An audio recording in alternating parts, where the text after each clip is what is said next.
All right, friends, we're back. You've taken the steps leading your team, initiating conversations, and trying to spark meaningful change. Yet something feels stuck. Despite the meetings, strategies, and emails, there's still a disconnect between your vision and your team's engagement.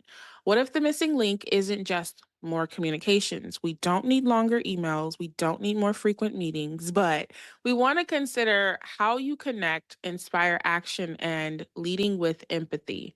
In this episode, we're joined by Christina Blacken, founder of The New Quo, a leadership development and behavior change company that's trained over 14,000 leaders across 9 industries. Christina reveals how narrative intelligence, using the power of stories, can help leaders overcome bias, deepen trust, and drive equitable outcomes.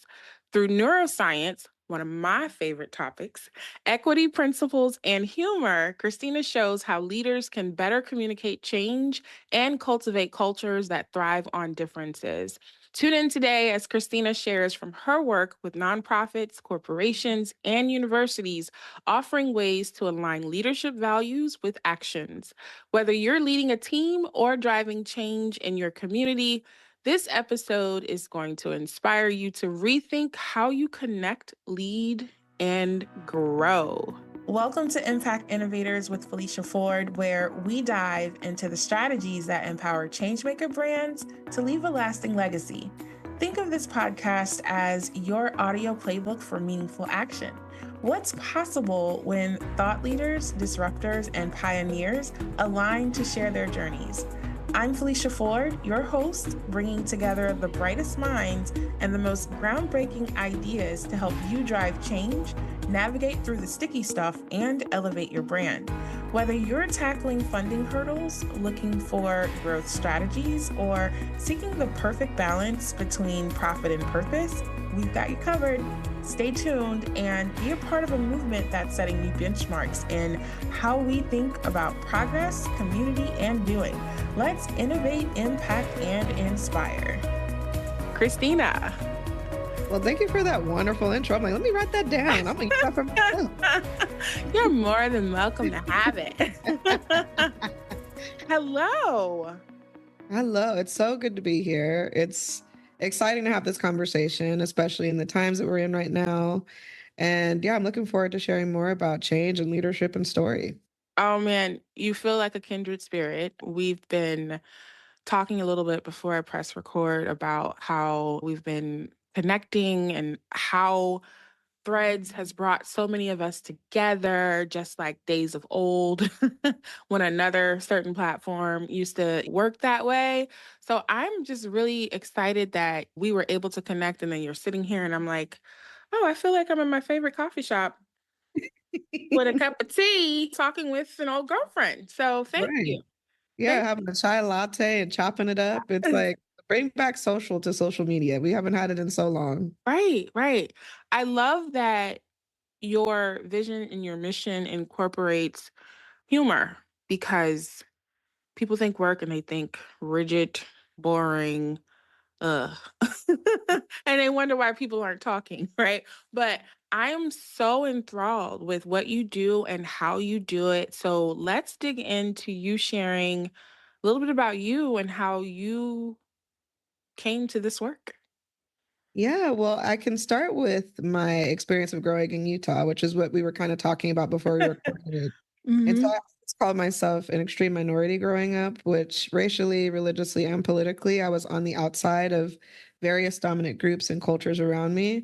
And I noticed a habit and a pattern of those groups, which was to hear different stories, whether it was from the religious institutions they were in, the educational institutions they attended, the family stories that got passed on that might be full of stereotypes or snap judgments or negative stories.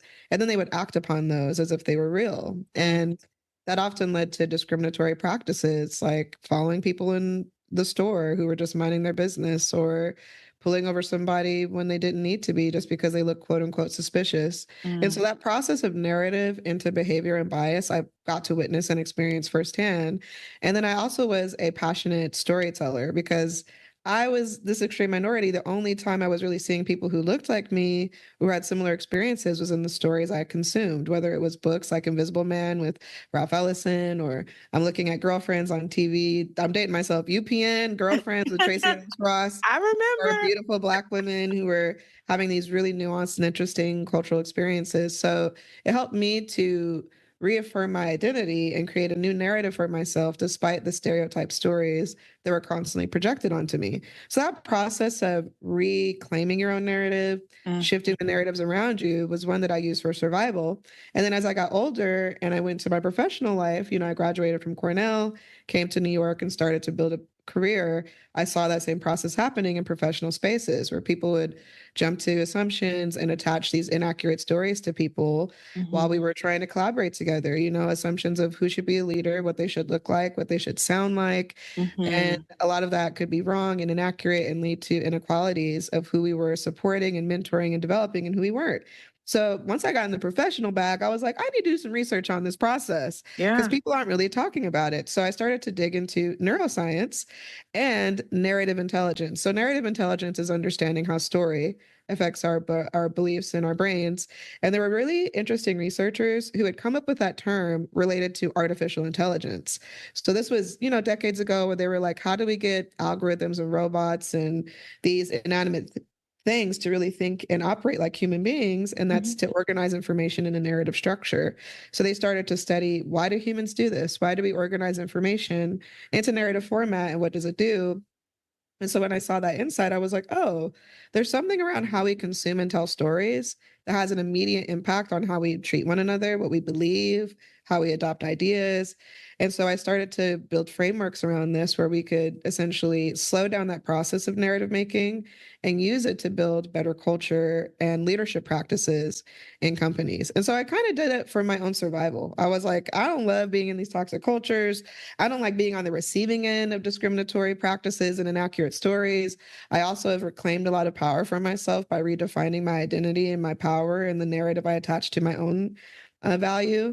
And so doing that, I was like, let me teach these things that I've learned and how it's helped me to become an entrepreneur, a leader, a person who's redefining what it means to share power and to create things in the world without replicating old, outdated narratives that can harm all of us. Okay, Christina, I'm new to hearing you speak and share your story, your why, your how, and I am speechless because you've just given us a lot here, Christina, on Marinate on that. okay. I'm like, wait, I need 24 hours. Mind blown. Okay. Neuroscience for those who aren't. Let's start there. Let's Yes. start with neuroscience. And for those who aren't familiar with neuroscience, what does that mean? Why is it important to understand what it means? So, what's really interesting about neuroscience is just understanding how chemical, hormone, and emotions in our bodies affect how our brains work and how we think. And so, if you really break down the fundamentals of neuroscience, is understanding how the automatic thinking and decision making patterns of humans are related to rewards and threats. So, every day when you get up, you're doing things in an unconscious and automatic way, either to get some sort of reward or to avoid a potential threat. So, maybe you got up and you brush your teeth because the reward is not getting cavities and having fresh breath. And then you decided to put on some deodorant because you wanted to avoid the threat of smelling funky, right? And what negative things might come from that. So these are small, tiny little silly examples of rewards and threats, but that also is translated into how we interact with people. So especially when you're dealing with something that's new or a person that's different and is outside of your typical patterns, your Mhm. brain immediately responds by trying to categorize, is this experience a reward or is it a threat? And so I've used those insights of how do we slow down that process and get people to question the automatic assumptions of threats that typically happen that could be inaccurate and wrong, because your body has a negativity bias. We have 200 cognitive biases because your brain takes in a lot of information and needs to make tons of decisions every day. And Mhm. evolutionarily, our brains are still kind of stuck in a time period that is not caught up to our technology. So we have all types of biases. We have confirmation bias, there's negativity bias, there's, affinity bias, there's all these different biases. But most of them come down to, is this a threat or a reward? So if you slow that negativity bias down, which typically thinks new is bad, different is a threat, you can actually be curious about a person that's new or about a change that's happening, and then react accordingly with more information, more accurate information. So the framework that I designed uses that. The steps are awareness, attunement, and then action. How do you become aware of the stories that you're attaching to a new experience or a change that's occurring? How do you then get the full story of the event and the picture of it and the people you're interacting with? And then how do you make a new shared narrative and goals so that you all can benefit from that particular shift or change? And that's really powerful because most of the stuff we're doing is unconscious. I think 50% of all of our daily habits, according to neuroscientists, are automatic and unconscious. And when you become more conscious of those processes, you can become a better communicator, a better leader, a person who can connect with anyone of any background. And that's an incredible skill that most people desire, but don't necessarily know that they're really far away from it in terms of their own skills and behaviors. And so that part to me was really interesting. How do we translate these complex academic ideas into your everyday conversation, into your everyday Mhm. interaction? Because we're doing those things whether we're aware of it or not. This is what I'm aware of in this moment. I say to my producer often, um, I had this amazing interview today. I can't wait for you to hear it. Can't wait for you to, tune in. He's doing his job of editing and all the things, but I'm sitting here listening to you speak and I feel like I've met a long lost best friend because the the topics, we've got neuroscience, your brain can change, and awareness, attunement, action framework that comes from that. Narrative intelligence. I've never heard of those two words put together in that way until I read your bio. And I said to one of my team members, oh, we've got to speak to her, right? We've got to speak to her.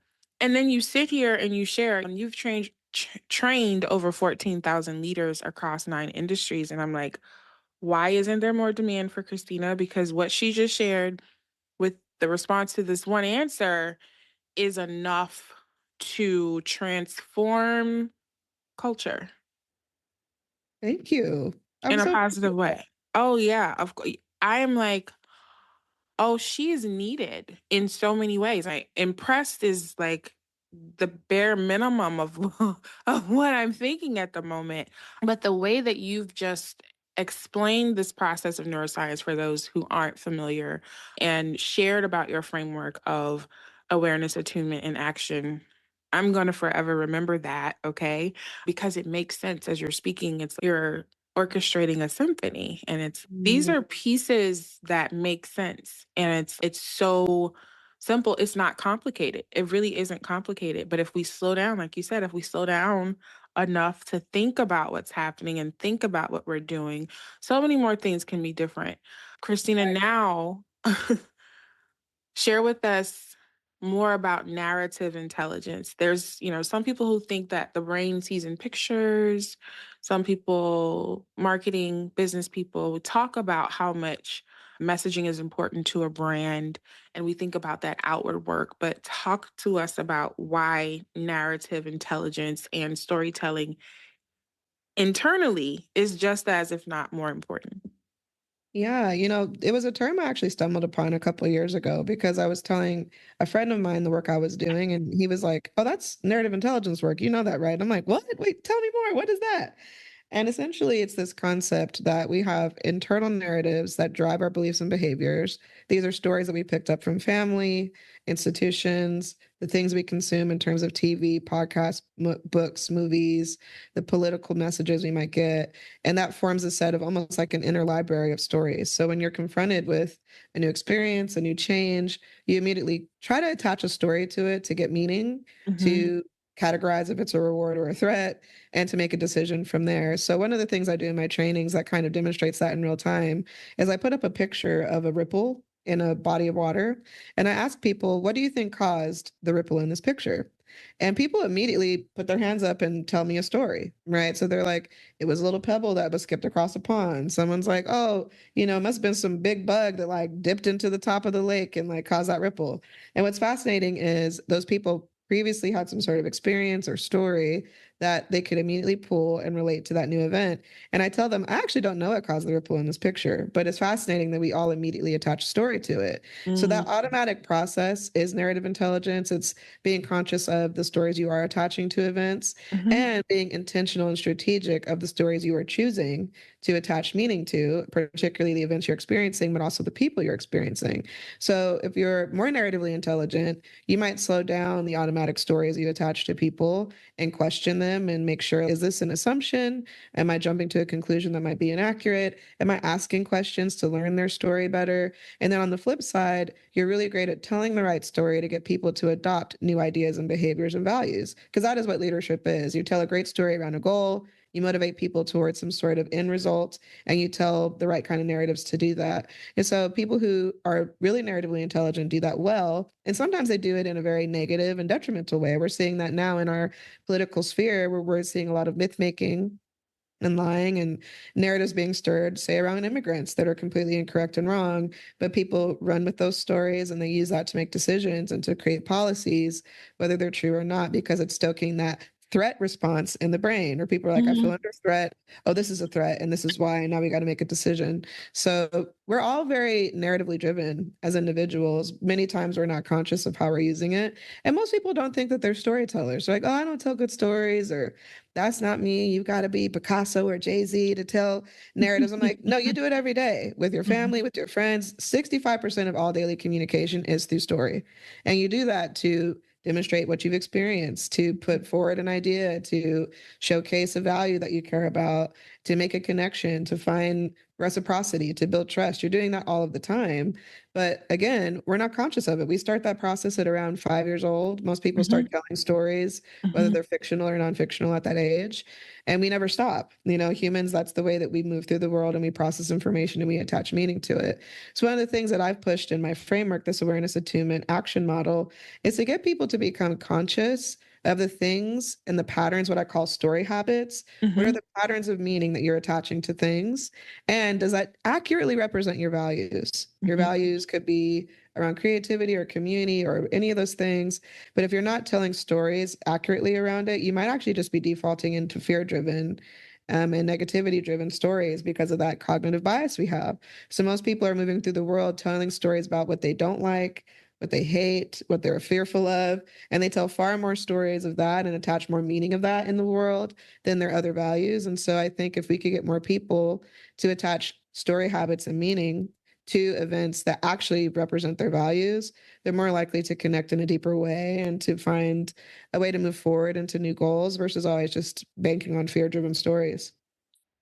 I think that this is both transformative on a personal level as well as a professional level for organizations about what you're sharing. There's a book, The Happiness Advantage, that focuses on positive psychology. And we know from neuroscience and psychology that the brain does lean more towards negativity. But again, back to your framework of awareness, right? And remaining curious. I'm so grateful that, excuse me, I get this opportunity to exercise my own curiosity with meeting people and having them as guests on the podcast. And I know that one of the things in your framework, if I'm remembering correctly, you talk about story rituals and how that impacts leadership. How can stories change behavior and change leadership styles? And that spills over from here we are at work to our commute home to being home. Yeah, so a story ritual is the regular ways that you are engaging in story in your interpersonal communication. So, for example, I talked to a colleague recently that has a ritual with her husband where they talk about the favorite thing that happened to them that day.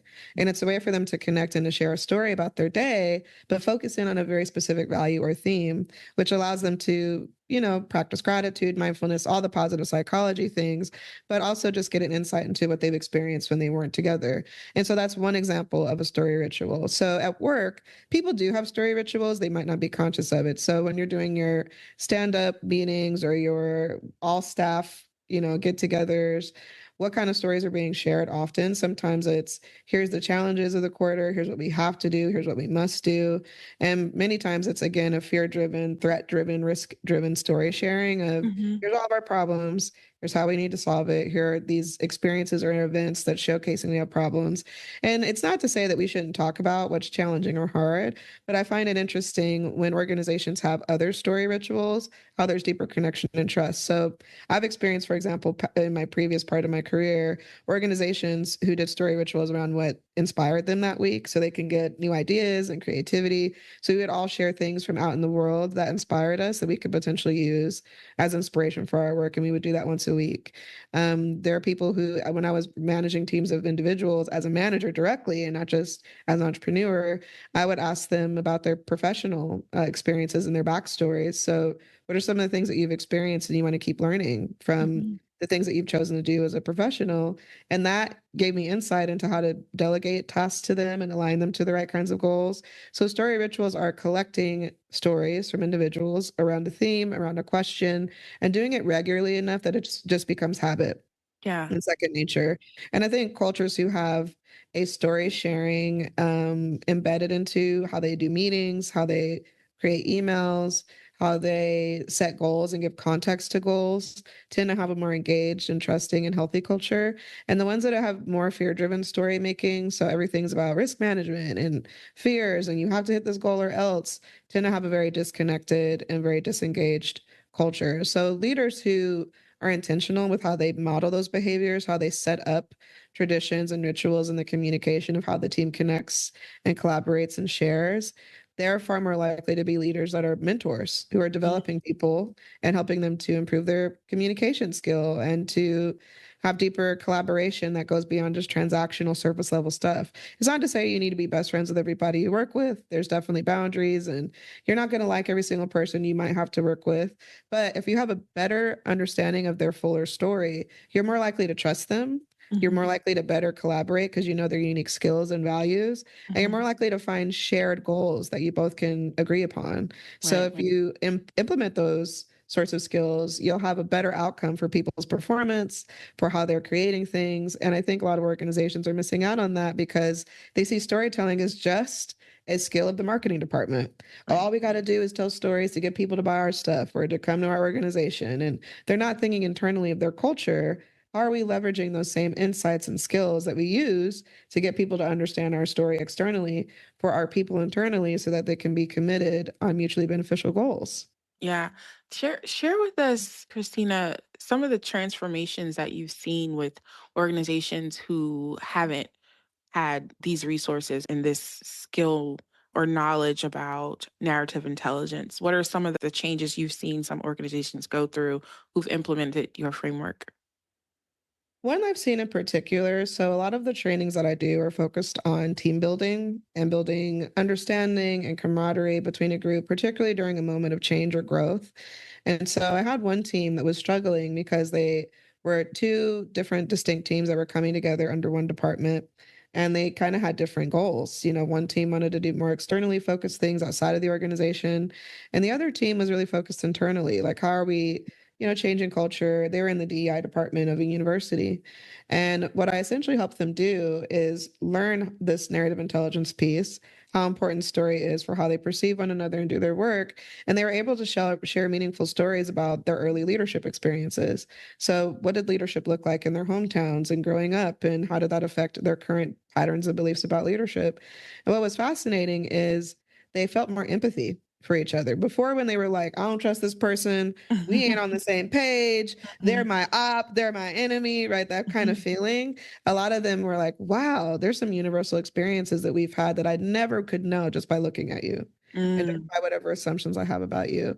One of the leaders in that group, she essentially is an older Black woman who was raised in the Midwest. And she was like, it's fascinating hearing everybody's stories around leadership is that I grew up in an environment where all of my leaders were actually Black individuals, which was rare for that time. My mhm, doctors, my lawyers, not because there wasn't skill, but because of all the discrimination and essentially the ways that people were barred from those positions mhm, um, based on race. And so she was like, I had this really beautiful aspirational model of what leadership could be and knew I could be in that leadership seat. And I mhm, have to remind myself that a lot of people did not have that model.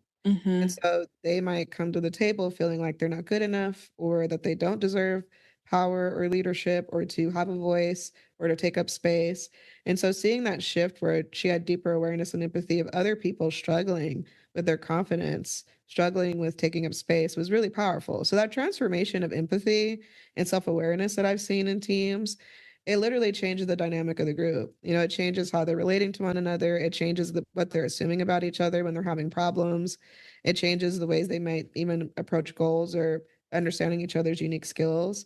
And that's the work that is really subtle and feels mhm. like, oh, it's a nice to have, where it's the critical work that we're not typically focused on at all. The dynamics and the power imbalances or lack thereof in a group makes or breaks the group, makes or breaks their Right. ability to actually create things in the Yeah. world. So I would say that's the transformation I see often is genuine empathy and self-awareness of the people they work with, which is huge. But it's one thing if you ask most organizations, they're like, we don't need that.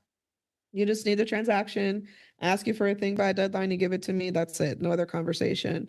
And they tend to really struggle with retention. They have high attrition on average. Most people are leaving, they're not staying very long because Mhm. they feel like they don't matter, that people don't know who they Right. are, that they're not making anything meaningful, and everything is just based on survival. And unfortunately, organizations that operate that way, they will continue to get people out of survival and desperation, but they typically aren't very innovative. Mhm. And they tend to spend a lot of money and resources on re-upskilling and training people over and over again versus Right. creating a culture where people want to stay. Yeah. I'm sitting here and I'm thinking about the types of industries that do have high turnover or specific positions within industries that have high turnover and how some people have just acquiesced to that being the way things are or the way things have always been. And I'm hearing you say, and I agree wholeheartedly, it doesn't have to be that way. And we know as business owners, it is cost effective to retain than it is to hire, recruit, and train new people, and then to see that revolving door. What are some industries that are welcoming your services and some that you might think need it but haven't yet brought you in? That's a really great question. I've had a number of universities, so like Yale, St. Louis University, Cambridge. Those are people who approached me and said, hey, we need to improve our inclusion and our Mhm, communication skills of our staff, of our teams, so that we're having better collaboration. And mhm, I think universities understand that because they're a place of learning, right? They're a place mhm, of curiosity. So they want to pull it. And they also are the upkeepers typically of the status quo to some degree right. as well.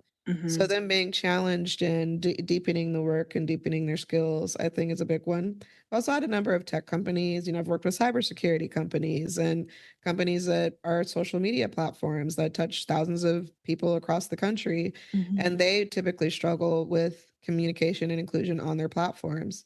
And how do we take these awareness, attunement, action skills and implement it into how people are interacting in our platforms? There's a ton of toxicity and discrimination and misunderstandings happening in the social media world. And so I think there's an interest in what does the future of moderation look like? How do we, get people to really have better empathy, self-awareness, and interactions right. on platforms. And then I've seen a number of nonprofits. I think nonprofits kind of get off the hook more than they should because they're like, hey, we're doing social good. We're not trying to do things for profit. But often people in those organizations don't realize that they're replicating inequitable and oppressive narratives and how they lead, how they create culture internally. They might be doing great things externally, and then their staff is suffering Yes. because of the biases and the imbalances of power and the toxic cultures that get created inside of those nonprofits. So I've had a number of nonprofits who are like, hey, we want to take and put our, money where our mouth is kind of thing. Like we want Mhm, our values to be lived mm, internally and not just externally. So I've mhm, seen a lot of that. I think anyone right now who's in a place of we are interested in practicing a new paradigm of communication and leadership. And what does that look like? And what are the tools to get us there? And I can see that that shift and transition is happening across the board. I would say the industries that are kind of lagging behind and still really need this work desperately is like the real estate industry. I think they can be very rigid and specific on the ways that they value people and homes and how that's deeply connected to mhm, a lot of different myths and biases about, how the world works, and mhm, they have a lot of catching up to do, and I think the industry as well, there's a lot of myth making and assumptions around safety, criminality, who's of value to be protected, who's not, that needs to be addressed for them to create, more equitable things in the world, because at the end of the day, my work is always couched in concepts of equity. How do we create things to serve the most people possible with the least amount of harm possible? And that mhm. requires us to challenge our assumptions and our stories around power and leadership. We learn a ton of narratives and myths about what power should look like, how it should operate, and Mhm. often it is at the cost of something or someone. Right. When people start to challenge those stories and create new ones, that's when you can actually collaborate and innovate at a deep level. Because right now we're in a time where we are the most diverse, multicultural, connected humanity's probably ever been in the evolution of human history. And we're Mhm. really deeply struggling because we've not been taught how to have healthy relationships, how to deal with differences, how to manage conflict. And that's a problem, right? Interpersonal Absolutely. communication Yeah. is not really emphasized. Emotional intelligence is not emphasized. We're not taught anything about neuroscience and narrative and how it affects how we feel and how we treat people.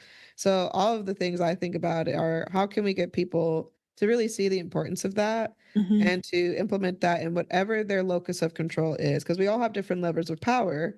What are you pulling and leveraging in whatever your power structures might be? Maybe you have a little bit less than some people formally, maybe you have more based on different aspects of your identity or the culture or society you're in. So those things are, for me, really incredibly important when we think about what is shifting and changing across these industries. I think it's a mindset shift. I don't think everyone's there. Some people are like, I like the status quo. I don't want anything to change, and you better not ask me to change. And those people are panicking, which is why we're seeing some of the backlash against what we thought were just tried and true rights and Right. tried and true human beliefs. And we're getting a huge response, book banning and rolling back human rights protections. I mean, those things are because people don't want things to change. And so we're at a very interesting inflection point where I think we have an opportunity to build something new, but we're going to have to come together to realize that there's going to be some people who will deeply resist that too. Absolutely. And again, you encapsulate so many things in your responses, but one of the things that's standing out to me is your sharing of the Black woman who shared the people that she looked to were Black. That is what she knew and all she knew. And then her having the consideration, oh, others may not have had this experience. And now how there are people who are basically operating in fear because they don't want things to change and they don't want to lose their perceived power or maybe even stated power. And I'm thinking about, and I know I've mentioned this before, but there's someone I know in her dissertation work was on the mediated images of Black women. And you mentioned Joan and girlfriends and how that shaped your experiences, your perceptions. And I'm just thinking about my experiences as a Black woman and my experiences and my perceptions. And then those people who have only been exposed to stereotypical images of Black women and how that narrative intelligence is shaping their interaction with a Black woman because she resembled something they saw on TV or something they saw on a billboard. Or, because I'm going to tiptoe into the nonprofit space here, something they saw on a brochure because they're poor Black people, poor souls. So we're going to treat you with pity and we're going to treat you like you're an affirmative action choice and poor you. But here we have a Cornell graduate who is not what they think she should look like. sharing information, educating, and equipping a plethora of people on, well, what happens if you considered another option? Yep. That's a powerful one. It reminds me of one of the things I talk about in some of my trainings. I always give examples and research and stories to encapsulate these concepts, but one of them is about the concept of professionalism. Mhm, So we're taught very quickly stories around what does professional look like? mhm, And what's interesting is, magazines and visual images, a professional typically have straight hair and wearing certain sorts of suits, not wearing bright colors, all of these really deep assumptions. And I showcase to them, here are all these narratives, fictional and non-fictional, that talk to us about what professional looks like. And then look at the news headlines of the amount of people being fired from jobs and kicked out of schools and let go from sports teams because they don't quote unquote meet the image of what professional looks like. So they might have an afro or have beautiful locks or braids. And it's not because that hair type is deeply and inherently unskilled. Like, it's a hair type. It doesn't mhm. indicate anything about your skills or whether you're a good communicator, whether you solve problems, whether you'll be a good leader. But because of this assumption and this inaccurate story that professional must mean you can't have those things, there's Right. immediate consequences. So we have to challenge so many of the inaccurate, discriminatory, negative narratives we've been given about power, particularly, to be Mhm. able to really see each other accurately and to also collaborate effectively. Because you might miss out on the amazing amounts of insights and ideas from incredible people because they don't look the right part, or they don't look a certain Right. way, or they don't sound a certain way. I think about this often, the cost of the bias and discriminatory assumptions when it comes to innovation. How many ideas have been left on the table? How many problems could we have solved if we allowed people to be their full selves and to really be empathetic and sympathetic to one another and collaborate and trust each other at a deeper level? We'd be Yeah. probably far more along. We probably would have solved some of the many issues we're facing right now. So Right. there is a cost. The cost of keeping the status quo is losing our opportunity to innovate and losing our Mhm. opportunity to create. You can't create when your vision of the world is skewed by myths and stereotypes and assumptions. It's really hard to. That sounds like the article or a book title, which before we press record, you briefly mentioned something about, oh, I think I should probably write a book about. So are you an author also? Are there some books that we need to be adding to our bookshelves and our lists? I have a couple of courses, which I guess is a preemptive to a book. One of them is with LinkedIn. It's a powerful leadership storytelling course. But that is really the premise of the book that I would love to write, which is really about how everyone has a unique leadership story.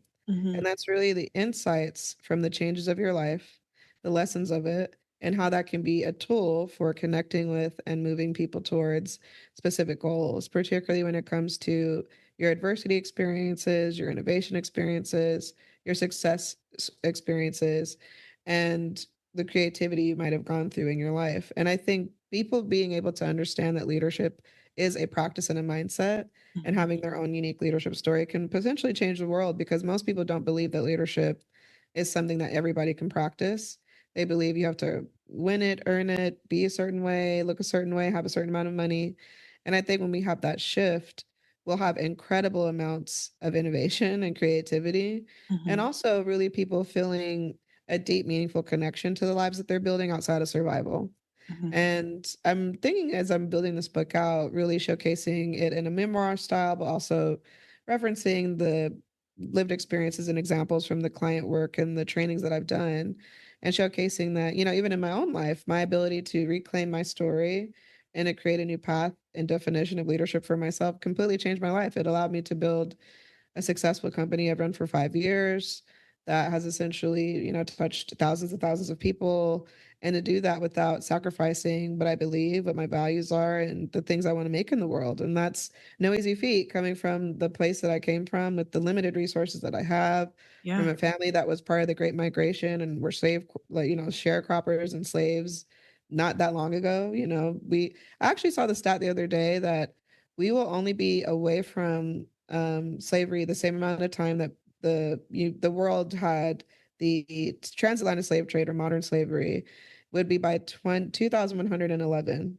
So it'd be the same amount of time that we've not had slavery as the amount of time that we did. So we're still not even there. We have still been in a time where we've spent less time in our modern culture in a place where slavery is banned than we have in a place where it was part of our main economic structure. So I think people have to keep in mind the stories and the narratives that we have structured around the ancestors of these individuals need to really incorporate these ideas of like, wow, there's incredible feats of creativity and leadership and resilience that tons of people have had to get us to this point that they were never recognized for, they never had an award for. And that to me is powerful because Oh, the community I came from has so many leaders that never got their accolades or their just due. And learning those skills from them helped me to create a life that I couldn't have even have dreamed of. yeah. Yeah, I'm sitting and reflecting as you are sharing that, and it's powerful and sad. There's a mix of emotions there with that fact. And there, it also has like a sense of, it gives me a little bit of an urgency to go further. I won't say faster, but I would say to go further and deeper in sharing this work and the messaging and allowing those like you to come here and share more about what you do and how you're doing it. And not to take away from that, but I was going to say earlier as you were speaking, I've witnessed the humor in connection with the equity principles and the seriousness of the work. And those are two things that we don't typically see together, Christina. And I was going to ask, well, how do you do it? But now I've seen how you do it. Um, I just be and talking, you know? I've seen how you do it. But those are things, I think back to some of the best leaders that I've ever worked with. Some of them were not funny or fun. They were very serious, very like strict and very like, let's do this and get it together. And then I've had some leaders who were great leaders and who did incorporate fun, but share with us why humor belongs with this conversation. The best comedians are truth tellers.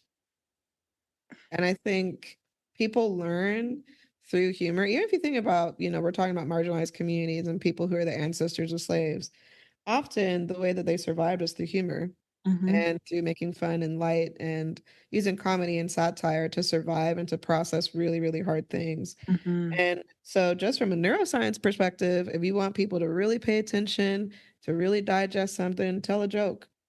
I tell a story at the top of a lot of my trainings around riding the subway in New York City, which is a ton of comedy in that. But I was talking about, when I used to commute back and forth between Manhattan and Brooklyn, there was one afternoon where I was minding my business with my headphones in because that's what New York New York City. And I see this little boy named Jermaine sitting across from me with his mom, and he's having the time of his life because he doesn't pay bills and he ain't stressed. He is living his best 8-year-old life. And a gentleman gets on the train who looks like he might have been living on the street. His clothes are really stretched and his feet are swollen and distended, and he's asking for change. And the little boy looks to him and goes, "You want to hear a knock knock joke?" And the guy Oh, pauses, obviously, because he probably isn't asked that very often.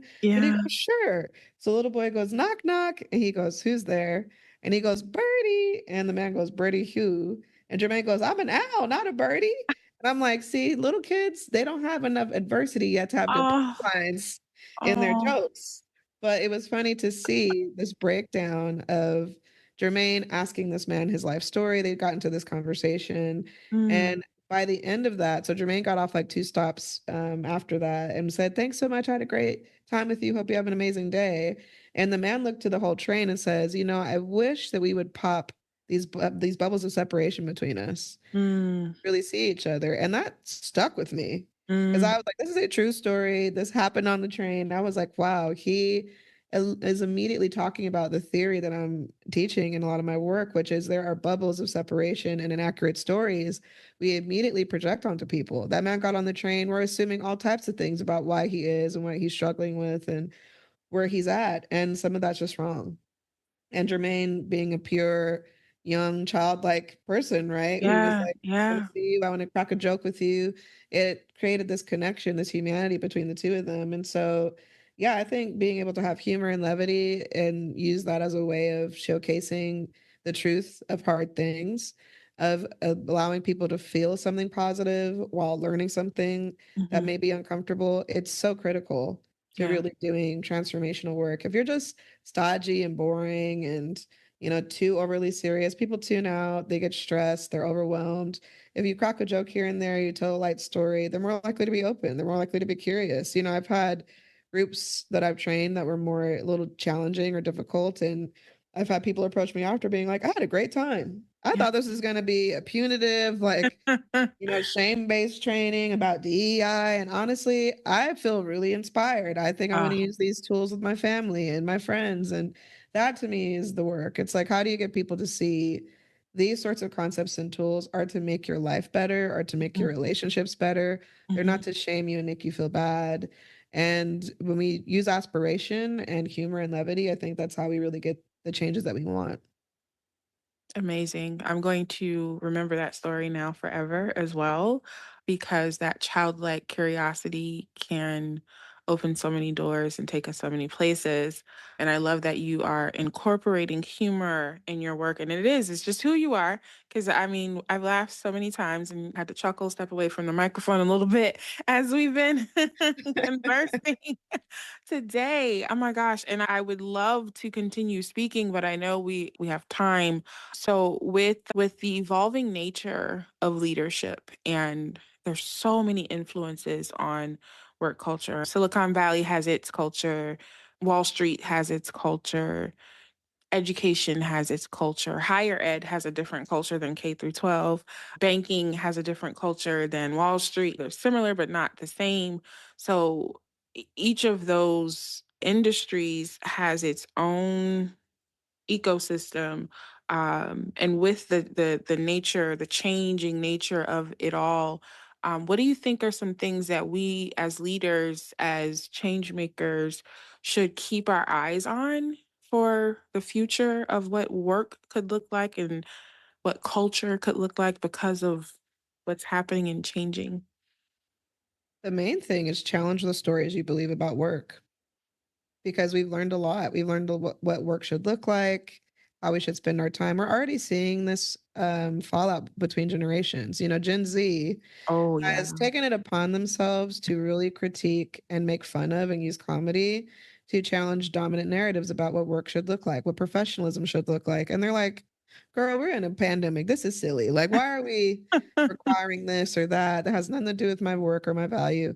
And so leaders really adapting and redefining, what does good work look like? Hmm. Does it require extreme amounts of self-sacrifice? Does it require not having personal time, or not spending time with family and friends, or, competing to the point that you're cutthroat and distrusting and only one person can do well and survive and be paid adequately and the rest have to suffer. Like, all these things are seen as good business. Yeah. Even if people hear me saying that and they think, oh no, that's not true. If you look at conventional business practices, most of them are based on a very fear driven narrative of there's only so many resources, only a few of us at the top can benefit from it, and the rest of y'all got to scramble and prove your worth.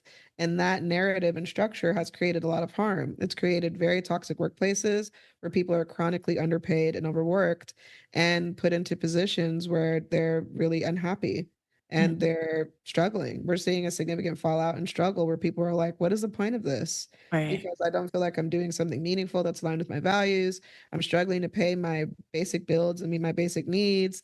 I'm creating things that might be harmful in the world or harmful to Yeah. people. What is Hmm. the point of this? And then I do all that to retire, and then what? So really creating a new structure of value.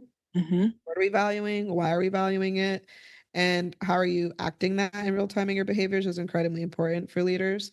And that requires doing what I call is a story audit, challenging the narratives that you're consuming and how they affect what you believe and how you feel. We consume stories about work in the world all the time. Think of Wolf of Wall Street and how much it kind of celebrated and romanticized the toxicity of that particular time in Wall Street that was extremely sexist, Hmm. extremely racist, really greedy, and essentially doing some pretty problematic things, right? So challenging those dominant stories And then replacing them with something new and different is what most leaders need to do. Exposing yourself to new ideas, alternative models of organizing and economics and communication and culture, and doing that through the stories you consume. I always task people to, do an audit of all the books and things and podcasts and TV and movies you're consuming.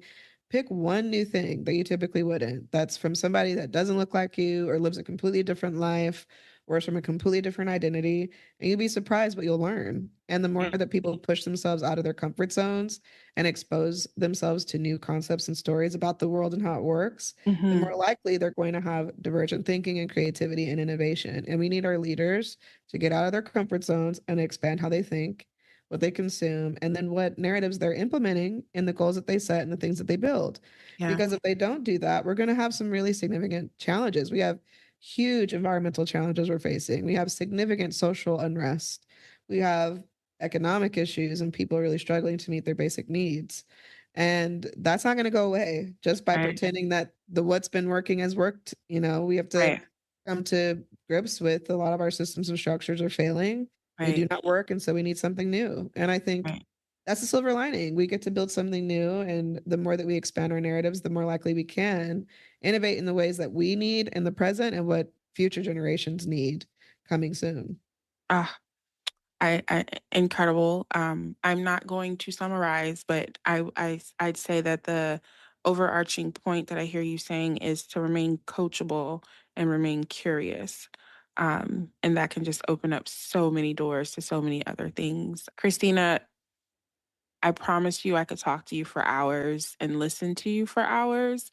So share with us how we can find your white paper, find your work, stay connected to you and what you're doing. How can we do that? There's a couple of great ways. You can go to my website, thenewquo.com, which is THENEWQUO.com. I do have a white paper on narrative intelligence and how it's a tool for leadership and behavior change. And you can get that at bit.ly/newquo paper. And then if you really are interested in just learning right away, I have a LinkedIn learning course. It's either free through the links on my LinkedIn page, or you can access it if you have a LinkedIn learning account.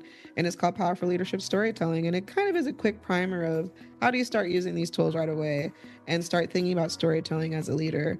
I think it's so incredibly important for us to find ways to use these tools right away and in our day-to-day lives. And then I post on social. I'm Christina Blacken on Instagram. I be posting things. Sometimes they're funny, sometimes they're serious. I also write and have prose and poetry and stuff about the world. So you can find me on there as well. Incredible. And if someone knows that they're already, they need you, they want you to come and lead a training, what do they need to do? Just reach out. You can email me at Christina@thenewquo.com. There's also a form on my site. There's a work with me section. It details all the juicy details of the trainings I do. I have a program essentially I take people through, which includes live trainings, facilitations, courses. And yeah, you can find it on thenewquo.com. Awesome. Christina, thank you again for joining us today. This has been incredible. I know people are going to both hear you on the podcast and then also read your article in this year's issue of Strategic Edge. Thank you so much for joining us. Thank you for the amazing questions. And I'm so looking forward to learning more from you, your community, Ah, and all the other incredible people who are sharing their ideas in the world. amazing. Thank you. Hey, Changemaker, real quick before you go, if today's episode helped you in some way, the best way to thank me is to head over to Apple Podcasts, subscribe to the channel, and leave a review. I'd also love to connect with you over on social. You can find me at Friends Call Me Fee. Until next time, keep changing the game.